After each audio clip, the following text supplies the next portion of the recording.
I'm Tess Aksoy, and I'm a senior studying animal science, and I'm a part of the Commercialization, Innovation, and Leadership program with LaunchBlue. One problem I was trying to solve for myself when I applied to the program was just getting experience in a different world than what I was already a part of.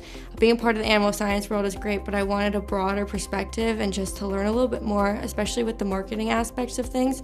I wanted to be a little more well-rounded in what I'm studying and my future jobs. To be honest, I didn't really know anything about innovation and commercialization.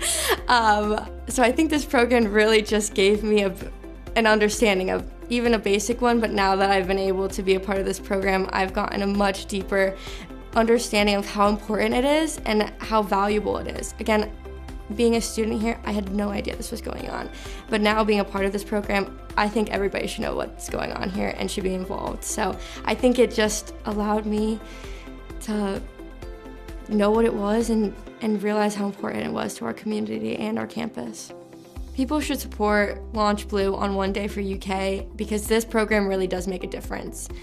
As a student, it doesn't only help my college life and being an internship or in a program, but it really does help my future jobs and careers and allows me to have the skills and the confidence that I didn't have prior to be able to succeed in jobs after college. Support LaunchBlue!